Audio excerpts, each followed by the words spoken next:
France Inter.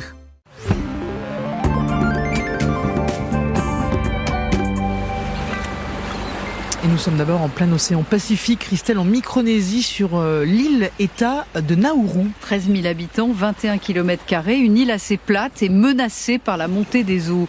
90% de la population va devoir être déplacée au cœur de l'île, vers des terres en altitude, pour l'instant assez peu accueillantes. En fait, l'île contient du phosphate qui a été surexploité. Ses réserves se sont peu à peu taries, mais l'exploitation minière a rendu 80% du territoire inconstructible. Il y a donc de gros travaux en perspective estimés à 60 millions de dollars. Alors comment les financer ?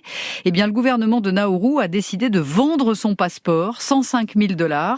Ce n'est pas inédit, d'autres îles du Pacifique l'ont déjà fait, le Vanuatu, les Samoa ou encore le royaume de Tonga. Mais le système est controversé car certains peuvent utiliser cette nouvelle nationalité pour fuir la justice de leur pays d'origine ou encore pour blanchir de l'argent. Et Nauru d'ailleurs a déjà essayé. Une précédente tentative de vente de passeport avait mal tourné. En 2003, sa citoyenneté avait ainsi été octroyée à des membres d'Al-Qaïda, arrêtés plus tard en Asie. Le gouvernement promet cette fois que le passé des investisseurs sera passé au crible. You can just sort of explain what happened on the flight, because I know this woman walked out of the bathroom and collapsed next to your seat. How did that then play out?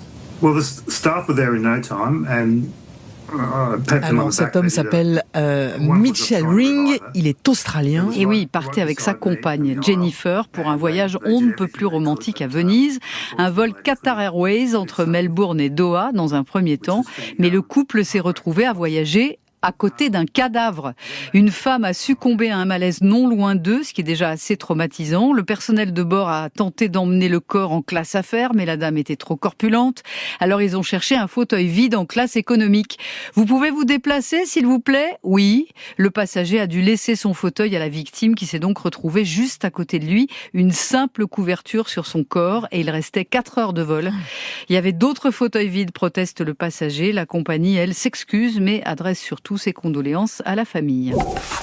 Allez, nous sommes au Danemark. Oui, on les entend. Des archéologues ont découvert un site préhistorique dont la structure rappelle le très célèbre Stonehenge en Angleterre.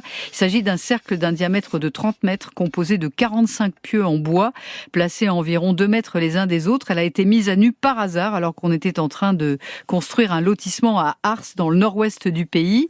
D'abord, un riche hameau du début de l'âge de bronze, une tombe de notable avec une épée en bronze, puis une nouvelle section de fouilles a permis de découvrir l'entrée de cette structure qui daterait de la fin du néolithique, soit environ 2000 ans avant notre ère. Les archéologues vont essayer de voir si, comme en Angleterre, il existe un cercle plus petit à l'intérieur. Ils espèrent que les fouilles vont permettre d'expliquer les liens qu'entretenait leur région avec d'autres peuples d'Europe. Allez, merci beaucoup Christelle. Vous revenez demain.